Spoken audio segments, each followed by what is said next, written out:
después de estas muy sentidas notas de propia manufactura del jefe de gobierno. Cámara del Parlamento tunecino, oradores en el Parlamento, Mohamed Ennasser, miembros del Parlamento aplauden y habla Macron caminando al podio. Todo llevado con sencillez, pero con un intenso protocolo y las declaraciones. Bueno, aquí hay un intercambio de familias y de etnias, como en los viejos tiempos, ¿eh? Primera dama con los niños de las excolonias. Emmanuel Macron tenía una parte preparada y mientras lo presentaban, aquí decían: Francia no tiene otra opción, no podría desear otra cosa que ver también a Túnez tener éxito en este que es su momento histórico. La gira lo lleva también a Túnez, área sensible. La France n'a pas d'autre choix, ne peut avoir d'autre volonté que celle de voir la Tunisie réussir dans ce moment historique qu'elle vit, qui est le nôtre. De faire triompher ces valeurs qui sont les nôtres. Hay que hacer triunfar los valores que compartimos y verlos triunfar aquí. Y no ver a la historia tropezar y equivocarse. Luego dijo: la segunda decisión que nosotros hemos tomado, viniendo aquí con varias compañías francesas que ya están presentes o que están pensando en establecerse, es duplicar la inversión francesa en Túnez en los próximos 5 años por encima de mi mandato presidencial. Doubler dans les 5 ans, dans mon quinquennat, de doubler les investissements français en Tunisie. Nous allons le faire avec vous. Queremos hacerlo con ustedes y duplicar las inversiones de Francia aquí. En visita al país, Macron colocó una ofrenda floral en memoria de las víctimas del ataque del Museo Bagdad 2015, donde 22 personas fueron asesinadas por militares islamistas, la mayoría de las víctimas turistas de países europeos, ¿no? Discurso del Parlamento de Túnez rindió largo homenaje a la revolución de 2011 en Túnez. En tanto, los jordanos protestan por la eliminación de los subsidios al pan, nada menos.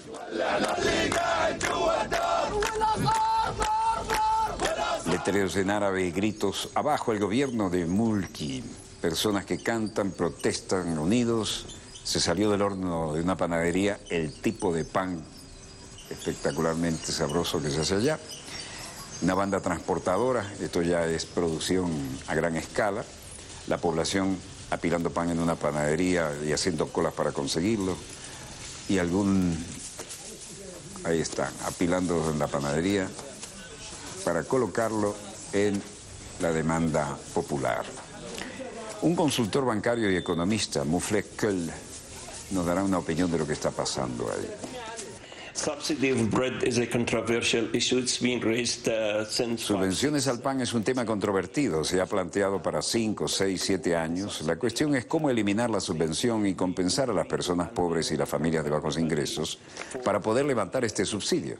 Finalmente encontraron una fórmula que está apoyando a las personas que tienen ingresos menores a 1.000 dinares. Esto es como 1.410 en monedas occidentales. Bueno, Faris Soreim, árabe de Jordania, también declaraba en este asunto y decía: el aumento de los precios del pan tiene sentido solo si se está hablando a nivel mundial. Sin embargo, en el mundo desarrollado, aumentar los salarios de la gente en primer lugar y luego aumentar los precios.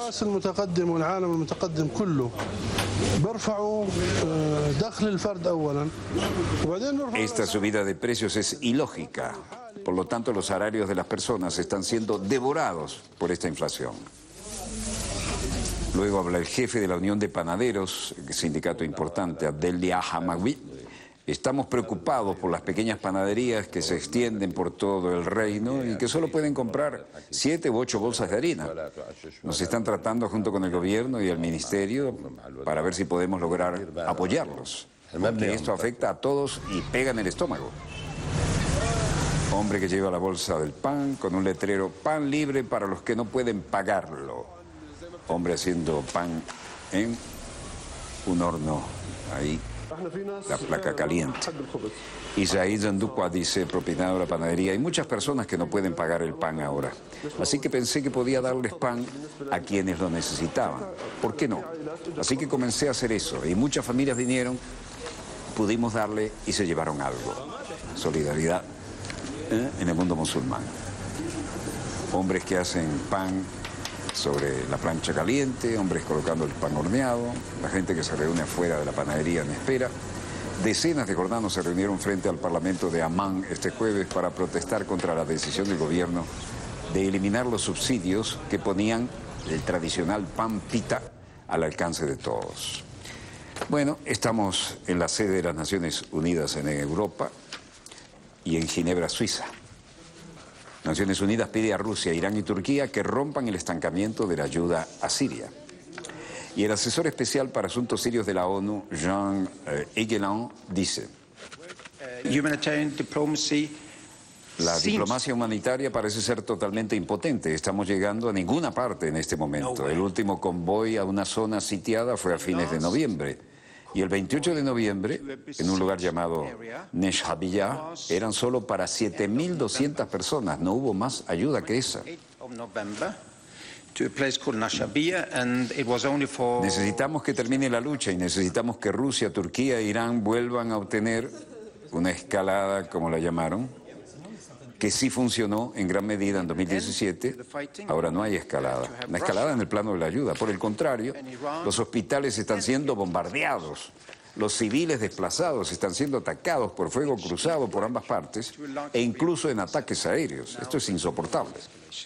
On the contrary, hospitals are being bombed, displaced civilians are being hit in crossfire by both sides and in air raids. Y luego Jean Egeland dice, la situación exige urgentemente un cese del fuego. Les dije a los miembros del Grupo de Trabajo Humanitario que no podemos tener una guerra convencional en lo que es esencialmente un campo de refugiados. Idlib está densamente poblado y está lleno hasta los topes de refugiados y de gente desplazada. It's densely populated and it is filled to the brim with refugees. En suma, el asesor especial de asuntos sirios de las Naciones Unidas, Jean Egeland, dijo hoy en Rusia: Irán y Turquía deben ayudar y poner fin al estancamiento de la ayuda siria, diciendo que no se permitió un solo convoy de ayuda llegar a este país devastado por la guerra. Antes que puedan mudarse de las áreas sitiadas, los convoyes requieren cartas de gobierno y garantías de seguridad de los grupos armados. La oposición siria trabaja con la propuesta de Sochi bajo los auspicios de Estados Unidos.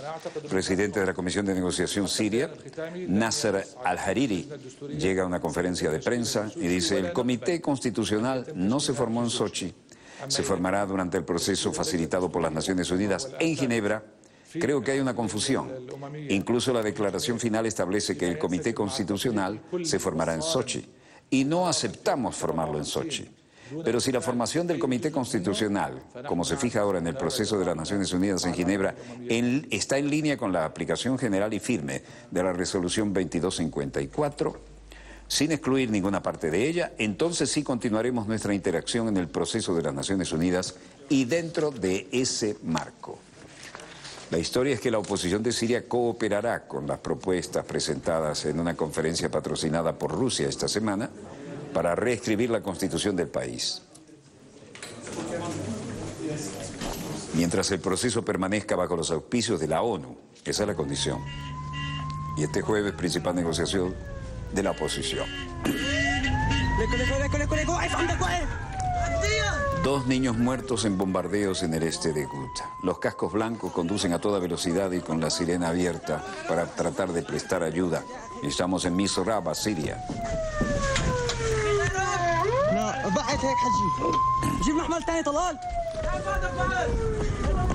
Ahí le señalaban: ahí está, detente, detente. Entra, aléjate, hermano. Trae otra camilla. Hay alguien más aquí, vamos. Esperamos, vengan, la ayuda es por aquí.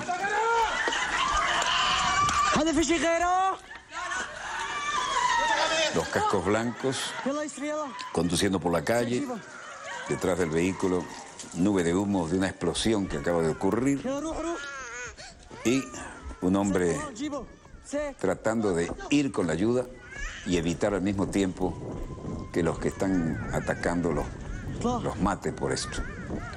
Cascos blancos en el reverso de una situación en la que se juegan la vida para ir a buscar heridos o niños y traerlos a un lugar más seguro. Un audio en la radio dice: Allahu Akbar, Dios es grande. Allahu Akbar, Dios es el más grande. Allahu Akbar, Medina Duma. Allahu Akbar. Allahu Akbar. La triste realidad detrás de esto es que 2 niños murieron y otras 10 personas resultaron gravemente heridas después de bombardeos en Douma, en el enclave asediado por los rebeldes de Eastern Ghouta, cerca de Damasco, según un monitor de derechos humanos. Vean la térmica ascendente del tremendo impacto ahí, del bombardeo. El Observatorio Sirio para los Derechos Humanos dijo que el número de víctimas civiles ha aumentado a casi 240 desde el 29 de diciembre, cuando dicen que comenzó una escalada de ataques aéreos en la zona. El Grupo de Defensa Civil de los Cascos Blancos lanzó 2 videos apareciendo mostrar los miembros del grupo que rescatan personas heridas en una zona rural cerca de Misraba y conduciendo al sitio de la explosión en Douma. 5 personas heridas después que cohetes disparados desde Afrin atacaron la ciudad fronteriza de Kilis, Turquía. Bomberos y oficiales de policía dentro del área, coches de la policía, hombres tomando fotos, equipo forense tratando de llegar a tiempo con la ayuda. El gobernador de Kilis, Mehmet Erkin Nasrallah, daba algunas declaraciones. El caos permanente y la inestabilidad. 2 cohetes lanzados desde la región de Afrin, al noreste de Siria, golpearon la ciudad fronteriza turca de Kilis. Y aquí, el gobernador de Kilis, Mehmet Tekin Arslan, 2 ataques con cohetes a las 7:30. El PKK desde Afrin. Uno de ellos alcanzó un restaurante donde 4 residentes resultaron gravemente heridos y el otro golpeó una residencia donde tenemos gente herida. Afortunadamente los heridos están en buenas condiciones y no ha muerto nadie.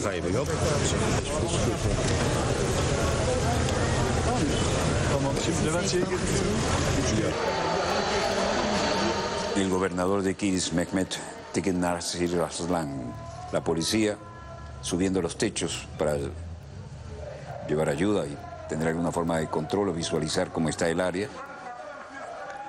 Oficial de policía, ambulancia llevando heridos a los centros hospitalarios. 2 cohetes poderosos lanzados desde la región de Afrin, al noreste de Siria, golpearon la ciudad fronteriza turca de Kilis. Y aquí están las consecuencias. Se cree que los ataques con misiles fueron llevados a cabo por miembros de grupos rebeldes, partidarios de los trabajadores del Kurdistán, el PKK. Y bueno, esto es el cuento de nunca acabar y se sigue enrareciendo esta situación. Hacemos un corte aquí de estas lamentables noticias. En los monitores no veo nada que mejore lo que les hemos mostrado en la pauta o lo que tenemos previsto para el segundo bloque. Si así fuera, lo bajaríamos de inmediato. Breve corte y volvemos con más acontecimientos en pleno desarrollo. No se muevan, ya volvemos.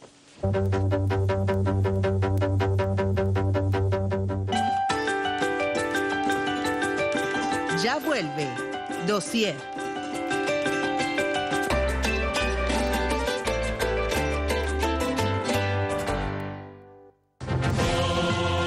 El PSUV ya tiene candidato y este viernes convoca a sus delegados y a sus delegadas de todo el país a un congreso extraordinario en Caracas para ratificar lo que ya está en la calle.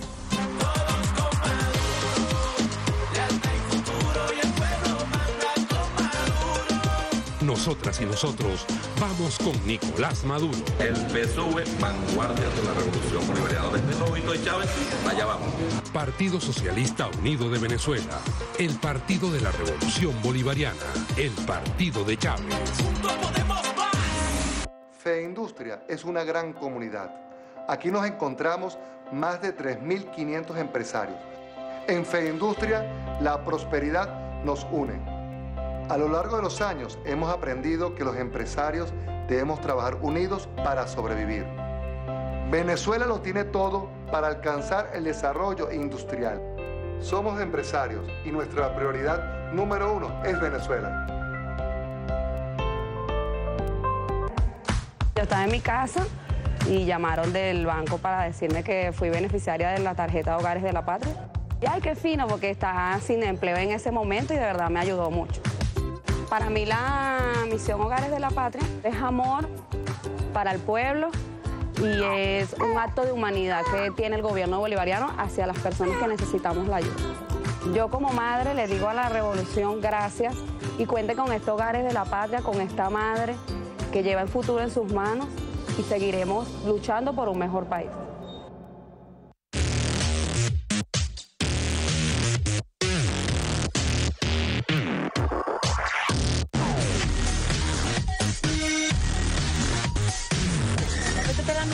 Nos corrieron de donde estábamos y ahora nos están haciendo un rancho aquí, una invasión que tenemos aquí. Es la cuarta temporada de Sota Conducta. Han pasado 3 escenografías y bueno, le están haciendo un grupo de caraqueños, gente que le ha echado un camión. Este estudio lo decidieron en Cuba hace 15 días según María Corina Machado. Vuelve Sota Conducta, cuarta temporada.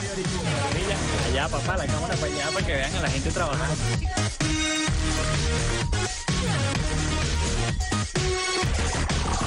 Es lo que hay, el jueves activo. Esto es lo que viene.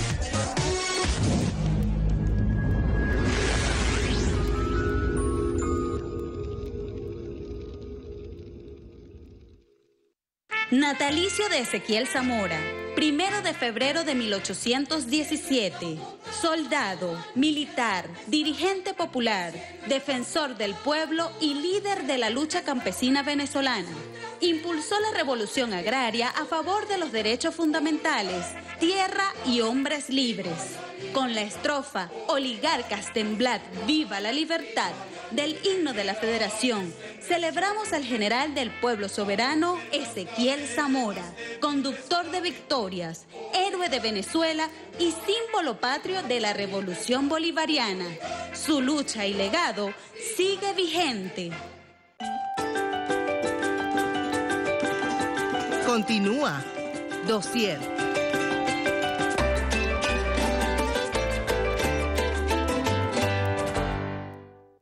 Volvemos con más acontecimientos en pleno desarrollo.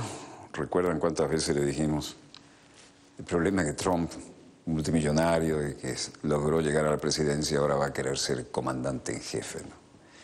Y el tema de Corea no se enfría por diferentes razones, pero también hay otras razones para estar preocupados. Veamos los acontecimientos en pleno desarrollo, porque las imágenes hablan mejor que las palabras muchas veces, ¿no? La mayoría de las veces. Nuevo lanzamiento desde nuevo cosmódromo ruso, y esto significa seguir mostrando músculo en el espacio, pero también uno dice, ¿y eso será un cohete portador de alguna carga nuclear? ¿Están ensayando eso? Bueno, Estados Unidos dice que no está cerca de usar la opción militar para resolver la crisis de Corea del Norte. Mientras tanto, Rusia lanza la nave espacial Soyuz 2 del nuevo cosmódromo de Vostochny, no es Baikonur. El spacecraft encendiendo los cohetes y listo en la cuenta regresiva final.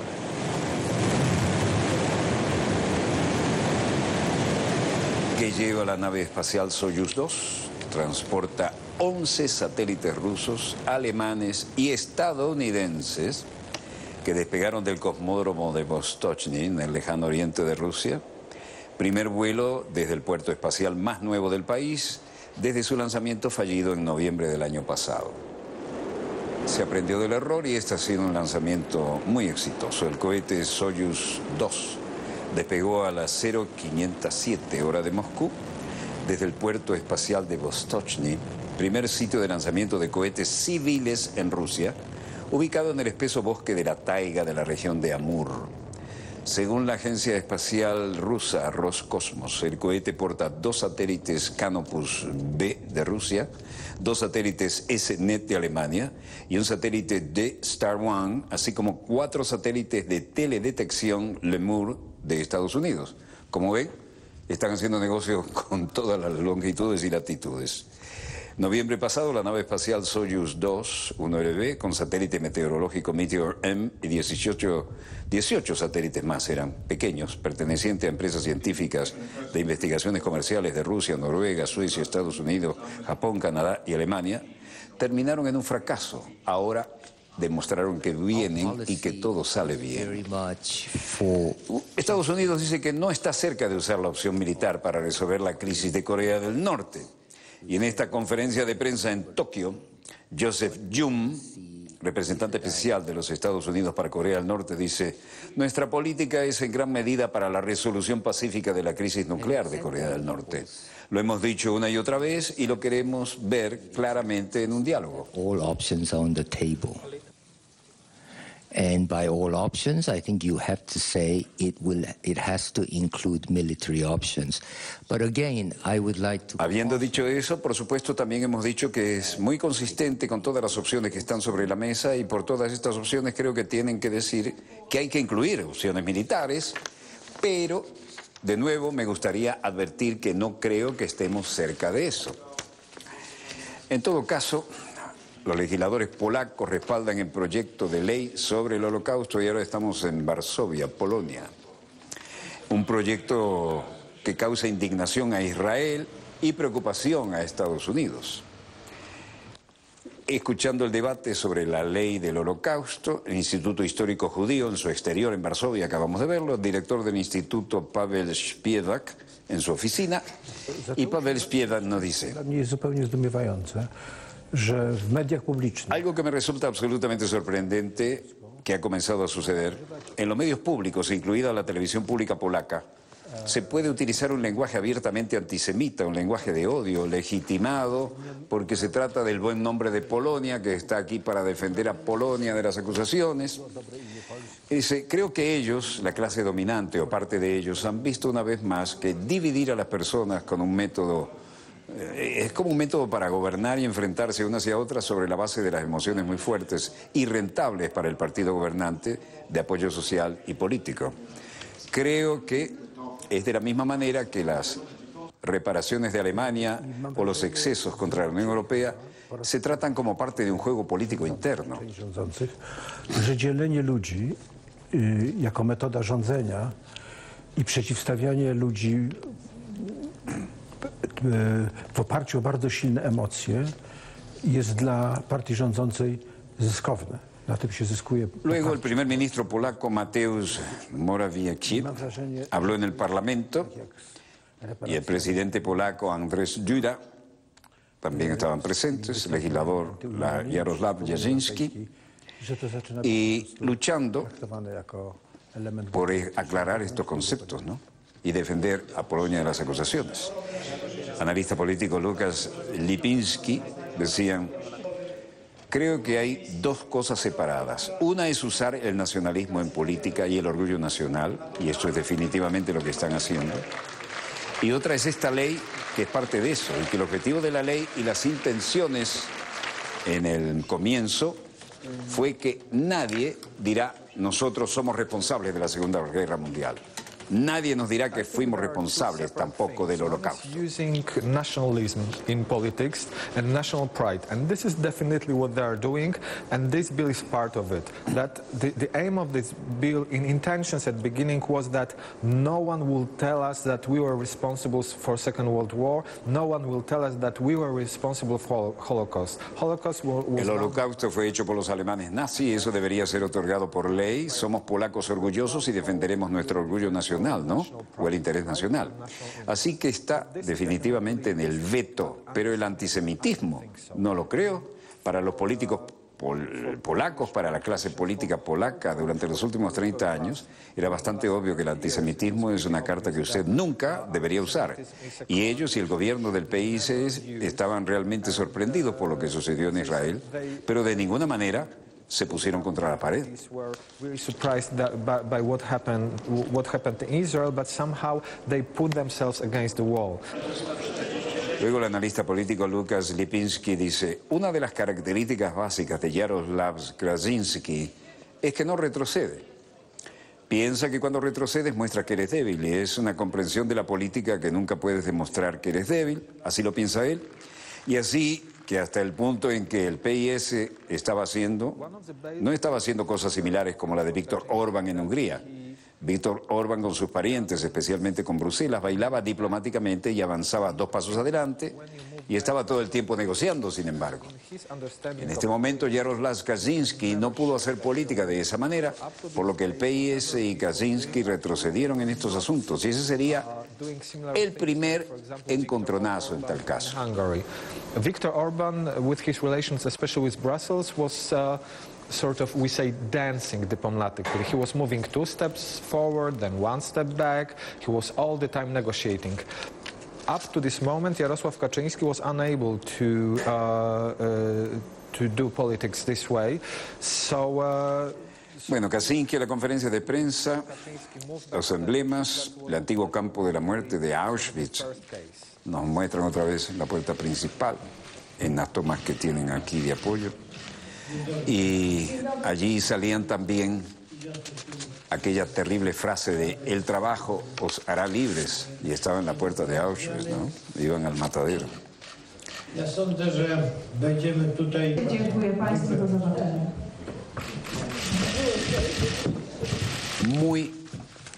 Muy manido, aquí está el tristemente célebre Auschwitz. Dramático recuerdo para la humanidad, ¿no? El letrero en polaco, en alemán y en polaco. El trabajo os hará libres. Las cercas del hambre de púa. Legisladores polacos colocaron un proyecto de ley que impondrá penas de cárcel para sugerir que Polonia era cómplice del Holocausto, lo que despertó preocupación en algunos sectores de Estados Unidos y la indignación de Israel, y denunció cualquier intento de desafiar la verdad histórica. El gobernante partido Ley y Justicia, PiS, de Polonia, dice que el proyecto de ley es necesario para proteger la reputación de Polonia y garantizar que los historiadores reconozcan que tanto los polacos como los judíos perecieron igual bajo los nazis. Funcionarios israelíes dijeron que criminalizan hechos históricos básicos. El proyecto de ley impondría 3 años de prisión por mencionar el término campos de exterminio polacos. Eso entre comillas, ¿no? 3 años de prisión por mencionar el término campos de exterminio polacos. El Senado votó el proyecto de ley en las primeras horas del jueves y ahora se enviará al presidente Andrzej Duda, que tiene 21 días para decidir si lo firma o no. Paweł Szpirek, director del Instituto Histórico Judío de Varsovia, dijo que había notado que los medios polacos controlados por el gobierno comenzaron a usar lenguaje antisemita en sus informes defendiendo el nuevo proyecto de ley, y agregó que el aumento de las tensiones en el discurso político polaco en el pasado benefició al partido gobernante PiS.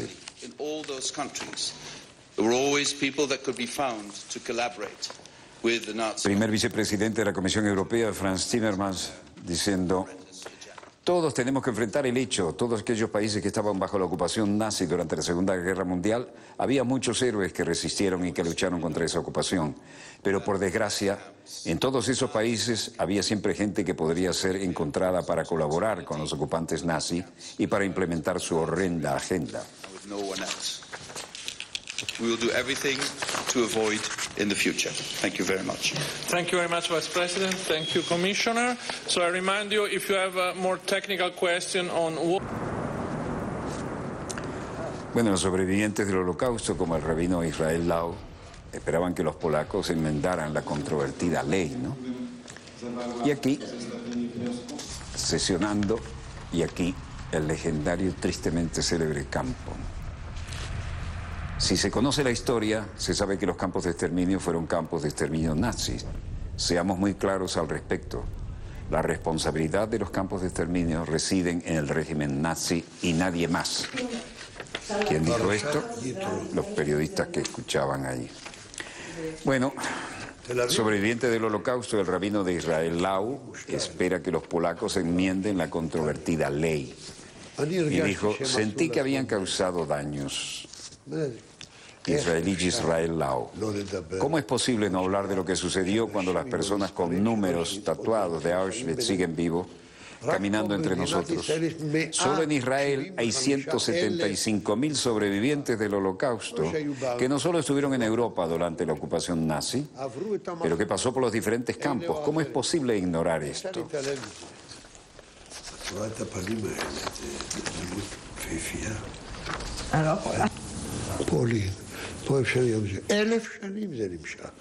Polonia duró 1000 años, y terminó en los crematorios, en las chimeneas de humo que surgieron de los 6 campos de exterminio que los alemanes dirigieron en su suelo. Y ahora piensa, ¿por qué los eligieron? En tu tierra, en todos tus lugares. Piensa en tus hijos. Pinturas en la pared muestran al padre del rabino Lau, quien fue matado por los nazis durante la Segunda Guerra Mundial. Y el rabino israelí Israel Lau dice, cuando todavía estábamos en el gueto, mi madre me hizo una gran almohada para mí, a mi tamaño. Era más una manta que una almohada. Ella cosió 2 cuerdas para que yo fuera a la escuela con una mochila. Fui con una almohada en mi espalda, así que cada vez que voy, pase lo que pase, no me congelaré del frío de la nieve polaca. Una madre. Y tenía una almohada. Estaba parado en ella, tomándola de la mano. Estábamos parados allí y el ruido de los perros ladrando, las armas de fuego, el ruido del motor del tren. Mamá en un segundo me agarró y me arrojó lejos de ella hacia el área de los hombres y gritó, Tulek Naftali, toma al niño. Y yo fui arrojado lejos de ella hacia él y grité, mamá, no quiero Tulek. Así le había salvado la vida, impidiendo que siguiera en aquel tren. Lo siento por ellos, lo siento y me duele que tenga que sacar estas cosas del pozo de los recuerdos, de las profundidades, para tirar de él y ponerlo de nuevo en la mesa.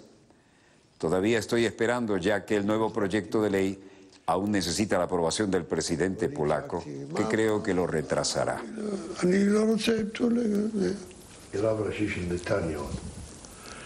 נשלחתי, חבל לי עליהם, ולי יהיה כואב שאני צריך כל פעם להעלות את הדברים האלה מהבור, מהמעמקים. Sentado en su departamento de Tel Aviv, el rabino Yisrael Meir Lau, sobreviviente del Holocausto y ex rabino de Israelí, dijo que esperaba que el presidente polaco demore un proyecto de ley aprobado por el Senado el jueves, un proyecto de ley que penaliza sugerencias de cualquier complicidad de Polonia en el Holocausto nazi.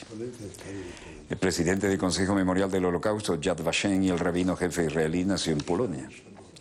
Y él era un niño cuando perdió a sus padres, uno de sus hermanos, 42 primos y otros familiares que fueron asesinados durante la Segunda Guerra Mundial por los nazis.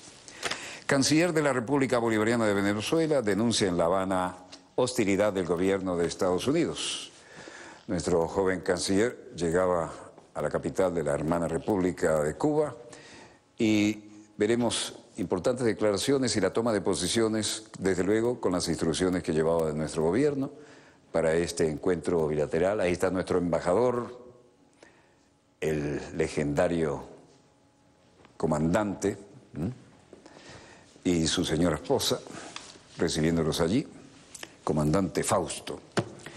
Canciller en La Habana, es la primera parada de una gira que emprenderá por América Latina y Caribe. Canciller, mientras usted se refería acá a los jóvenes, mientras hablaba de solidaridad, de unidad de la región, el secretario de Estado de Estados Unidos, Tillerson, tuiteaba y decía que el pueblo de Venezuela sufre de penurias, de dolor, y que el gobierno venezolano tiene que responder a la comunidad internacional. ¿Qué responde usted? Mira, no me extraña en lo absoluto, ¿no? El secretario de Estado, el canciller del presidente Donald Trump, comparte la obsesión que, como el presidente Trump en el discurso ese que llaman ante la unión, que más bien fue ante la división, porque dividen al mundo entre los que creen en el bien y los que creen que las armas y las guerras son la solución de los elementos. Trump mencionó que había tomado acciones y seguiría tomando acciones contra la dictadura comunista y socialista de Cuba y Venezuela, ¿no? Qué bueno que nos mencionó, y juntos además a Cuba y Venezuela. Si el imperialismo nos aplaudiera, estaríamos nosotros equivocando el rumbo. De manera que, por un lado, es natural que eso ocurra. El señor Tillerson va a una gira. El canciller de Trump va a una gira, pero el canciller de Maduro también está en una gira. Es una gira por la solidaridad, por el amor, por además de manera inteligente y solidaria establecer entre nuestros países hermanos estrategias para afrontar estos desafíos, para afrontar los ataques del imperio, las sanciones, los bloqueos, el bloqueo ya de decenas de años contra Cuba, el bloqueo contra Venezuela, pero también las acciones que toman con muros, con políticas anti-inmigración, con recortarle los fondos a aquellos países que no les apoyan en una decisión política cualquiera en Naciones Unidas. Es una cosa en la cual nosotros estamos llamados a unirnos más que nunca. Este es el momento de la unidad de América Latina y el Caribe, de sus pueblos, incluso de aquellos pueblos en países cuyos gobiernos no compartan los principios progresistas de liberación. Incluso con esos pueblos tenemos que unirnos para defendernos entre todos, porque el imperialismo está en una fase delicada. El capitalismo, de hecho, es el sistema fallido. No son algunos estados los fallidos, es el sistema que falló, que colapsó, que nos está llevando a la destrucción. Y allí es donde nosotros, con nuestra propuesta socialista, progresista, amante de la naturaleza, los pueblos, tenemos que salir y unirnos con programas específicos, con tareas específicas, pero también con una gran fuerza y voluntad, y decirle que no a ese imperialismo en fase terminal, peligroso, letal, como los leones heridos, los felinos heridos, que son capaces de lanzar garras en todas las direcciones para buscar sobrevivir. Nosotros tenemos que mantener la unidad y mantenernos también serenamente con estrategias bien pensadas hacia Cumbres de las Américas, contra bloqueo, contra nuevas sanciones, contra intromisiones, contra amenazas del uso militar de la fuerza. Hemos hecho un gran esfuerzo desde Venezuela. El presidente Maduro ha sido sancionado, su gobierno, por Estados Unidos, por la Unión Europea. Nuestro país ha sido amenazado con una operación militar directamente por parte de Donald Trump, comandante del ejército más terrible y perverso que pueda existir en la humanidad, y estamos en plena, no solo resistencia, no es un elemento de defensiva, estamos en ofensiva, y esta gira es parte de esa ofensiva. Usted ha hablado de desafíos y ha hablado de unidad.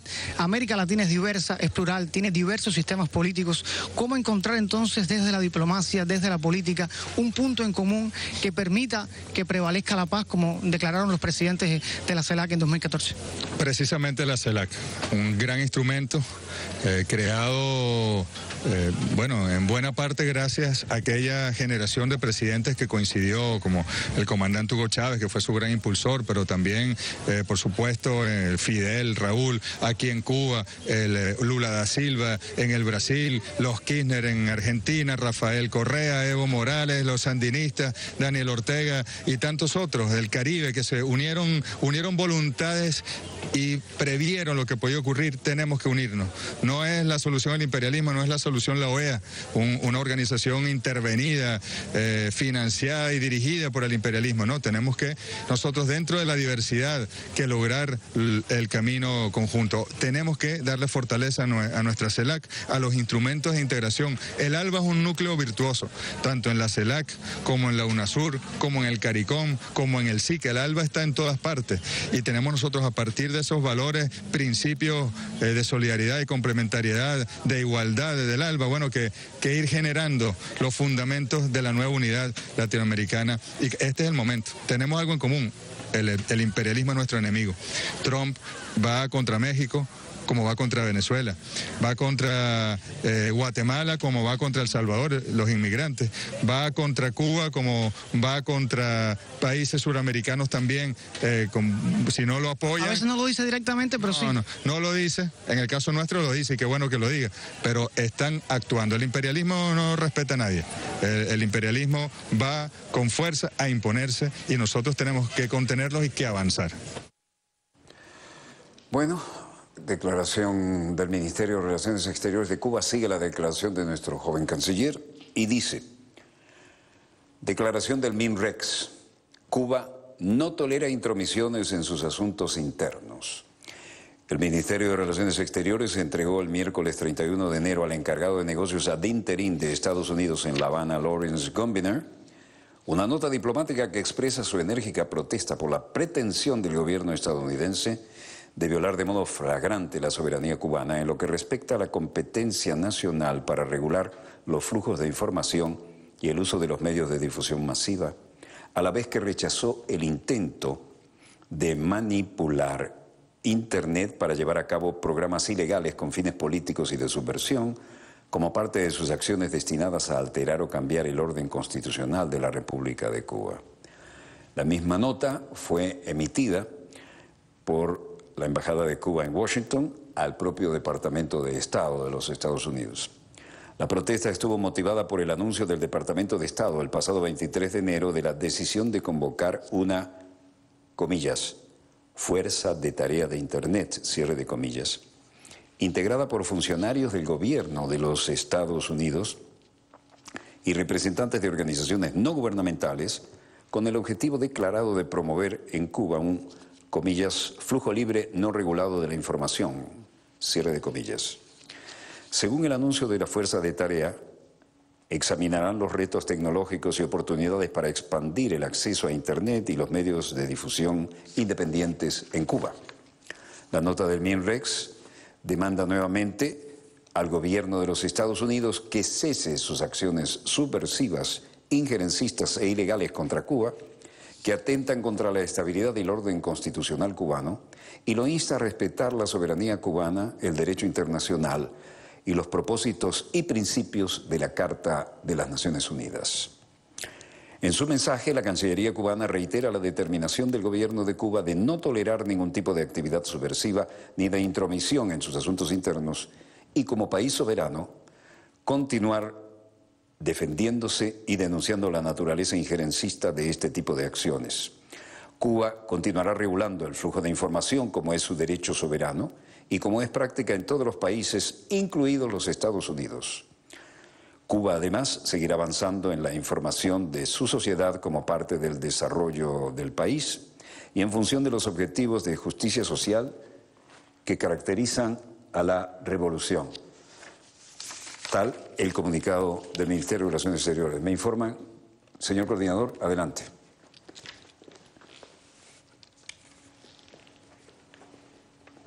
Caramba, esto es lamentable tener que informar esto. Falleció el compañero Fidel Castro Díaz Balart. Hay un artículo acá. Cuba, Fidel Castro Díaz Balart, obituario. 1 de febrero de 2018. Fidel Castro Díaz Balart, el doctor en ciencias Fidel Ángel Castro Díaz Balart, quien venía siendo atendido por un grupo de médicos desde hace varios meses con motivo de un estado depresivo profundo, atentó contra su vida en la mañana de hoy, 1 de febrero. Como parte de su tratamiento, requirió inicialmente un régimen de hospitalización y luego se mantuvo con seguimiento ambulatorio durante su reincorporación social. Al momento de su fallecimiento se desempeñaba como asesor científico del Consejo de Estado y vicepresidente de la Academia de Ciencias de Cuba. Bueno, no podía ser más dramático este cierre, ¿no? Gracias, señor coordinador. Bueno, donde quiera que se encuentren de ese lado del receptor, nos hacemos ecos de la declaración de los ministros en este evento que se lleva a cabo en la hermana República de Cuba y hacemos llegar nuestras condolencias, sorprendidos por esto, que además conocimos, lo tratamos y nos deja bastante desubicados esto. Pero en todo caso, nuestra querida, contaminada y única seguirá girando sobre su eje imaginario y generando informaciones, de las buenas o como estas. Donde quiera que se encuentren de ese lado del receptor, muchas gracias por permitirnos estar allí con ustedes. Desde el estudio 3 de Venezolana de Televisión finaliza aquí Dossier, el programa decano en todo el hemisferio occidental de la información internacional vía satélite. Les habló Walter Martínez, su productor y conductor. Disponga usted de las cámaras, señor director.